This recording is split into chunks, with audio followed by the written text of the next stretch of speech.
Hello बच्चों, चलिए प्रश्न पढ़ते हैं। आंकड़ों के लिए माध्य के सापेक्ष माध्य विचलन ज्ञात कीजिए। तो हमें एक सारणी दी गई है, इसका माध्य विचलन में माध्य के सापेक्ष ज्ञात करना है। तो मुख्य अवधारणा, तो हमारे प्रश्न में माध्य के सापेक्ष माध्य विचलन पूछा गया है। तो सबसे पहले हम बात करेंगे माध्य। तो माध्य को हम लिखते हैं एक्स बार से, जो कि हमारा होता है सिग्मा आई बराबर 1 से लेकर n तक एफ आई एक्स आई बटा में एन एफ का जो बारंबारता होती है उसका योग है, और सिग्मा का अर्थ होता है योग। तो अब बात करेंगे हमें माध्य के सापेक्ष माध्य विचलन। तो जिसका हमारे पास है सूत्र होगा सिग्मा आई बराबर 1 से लेकर n एफ आई मापांक एक्स आई माइनस एक्स बार बटा में एन। तो अब देखो, हम इस प्रश्न के बारे में बात करते हैं। तो अब इसको सारणी के रूप में लिखते हैं। तो हमें दिया हुआ है आय, तो हम लिखेंगे यहाँ आय। उसके बाद हमें दिया गया है व्यक्तियों की संख्या, जो कि हमारी बारंबार है, जिसको हम लिखेंगे एफ आई से। अब देखो, हमारे पास है जो आय प्रतिदिन है वो 100 के अंतर पे है। तो यहाँ से देखो 0 से 100, 100 से 200, 200 से 300, 300 से 400, 400 से 500, 500 से 600, 600 से 700, और 700 से 800।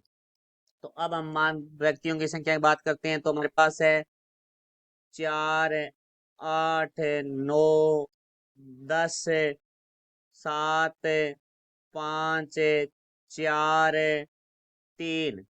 तो अब हम इसका निकालेंगे मध्य बिंदु को हम लिखेंगे एक्स आई से। जो आई है इसका मध्य बिंदु 0 और 100 है, तो इनका मध्य बिंदु दोनों को जोड़कर हम 2 का भाग देंगे तो हमारे पास आ जाएगा 50। इसे 100 और 200 का जो मध्य बिंदु है वो हमारा होगा 150। 200 और 300 का मध्य बिंदु है वो हमारा होगा 250। 300 और 400 का मध्य बिंदु है वो हमारे पास होगा 350। 400 और 500 के बीच का जो मध्य बिंदु होगा हमारे पास 450। 500 और 600 के मध्य बिंदु है वो 550। 600 और 700 का मध्य बिंदु है वो हमारा 650। और 700 और 800 का मध्य बिंदु है वो हमारा हो जाएगा 750। फिर हम निकालेंगे एफ आई एक्स आई। तो देखो भाई, एफ आई एक्स आई का अर्थ है कि हम एफ को एक्स से गुणा करेंगे। तो हमारा देखो 4 को 50 से गुणा करेंगे तो हमारे पास आएगा 200।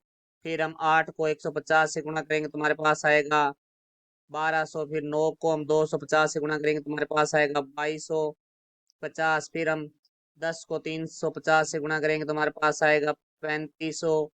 फिर हम 7 को 450 से गुणा करेंगे हमारे पास आएगा 3150। फिर 5 को हम 550 से गुणा करेंगे हमारे पास आएगा 2750। फिर 4 को हम 650 से गुणा करेंगे तो हमारे पास आएगा 2600। फिर हम 3 को 750 से गुणा करेंगे तो हमारे पास आएगा 2250। अब हम इसका योग निकालेंगे। तो इसके योग को हम देखो लिखते हैं सिग्मा एफ आई एक्स आई, जो कि हमारे पास है।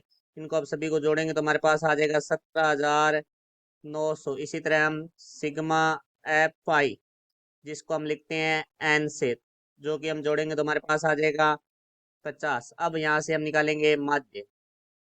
तो माध्य बराबर हमारा होता है सिग्मा एफ आई एक्स आई बटा में एन, जो कि सूत्र हमने मुख्य अवधारणा में लिखा है। तो यहाँ से आ जाएगा 17,900 बटा में 50। तो 17,900 में हम 50 का भाग देंगे तो हमारे पास आ जाएगा 358। तो अब देखो, इससे आगे हल करते हैं हम। इससे आगे हम माध्य विचलन निकालने के लिए हमें निकालना होगा एक्स आई माइनस एक्स बार। तो एक्स आई हमारे पास है 50, तो 50 माइनस 358। तो यहाँ से आ जाएगा हमारे पास -308। फिर हमारा आएगा 150 -358 बराबर हमारा आ जाएगा -208। फिर हमारा आ जाएगा 250 -358। तो यहाँ से हमारे पास आ जाएगा -108। फिर हमारा आ जाएगा 350 -358। तो यहाँ से में आ जाएगा -8।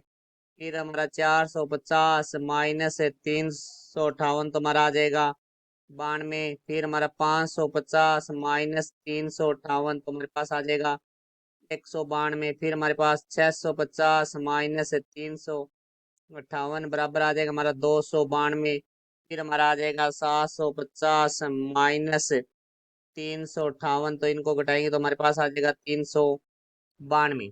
अब देखो हम इसका मापांक निकालेंगे तो एक्स आई माइनस एक्स बार का मापांक, देखो मापांक करता है ऋणात्मक संख्या अंदर माइनस 308 है, तो ये हमारी हो जाएगी 308, ये 208, 108, फिर ये हमारी हो जाएगी 8, ये पहले धनात्मक की है तो धनात्मक की रहेगी 92, फिर 192, फिर 292, फिर हमारी 392। तो अब हम इसको एफ से गुणा करेंगे तो एफ आई गुणा मापांक एक्स आई माइनस एक्स बार, तो देखो अभी 4 को हम 308 से गुणा करेंगे तो हमारे पास आएगा 1232, फिर 8 को हम 208 से गुणा करेंगे तो हमारे पास आएगा 1664, फिर हम 9 को 108 से गुणा करेंगे तो हमारे पास आएगा 972, फिर हम 10 को 8 से गुणा करेंगे तो हमारे पास आएगा 80, फिर हम 7 को 92 से गुणा करेंगे तो हमारे पास आएगा 644, फिर हम 5 को 192 से गुणा करेंगे तो हमारे पास आएगा 960, फिर 4 को हम 292 से गुणा करेंगे तो हमारे पास आएगा 1168, फिर हम 3 को 392 से गुणा करेंगे तो हमारे पास आएगा 1176।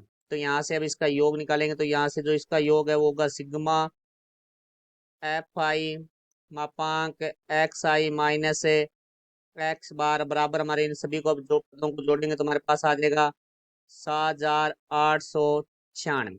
तो देखो ये मान आ चुका है। अब यहाँ से हमें माध्य विचलन निकालेंगे तो यहाँ हम लिखेंगे माध्य के सापेक्ष माध्य विचलन, जिसका सूत्र है वो हमने मुख्य अवधारणा में लिखा है, जो कि सिग्मा आई बराबर 1 से n एफ आई मापांक एक्स आई माइनस एक्स बार बटे में n। तो इसका जो हमारे पास है मान है वो है 7896। तो यहाँ हम लिखेंगे 7896 बटा में, तो n का मान है वो हमारे पास है 50। अब 7896 में हम 50 का भाग देंगे तो हमारे पास आ जाएगा 157.92। ये हमारे प्रश्न का उत्तर हुआ। आशा करता हूँ समझाया होगा। धन्यवाद।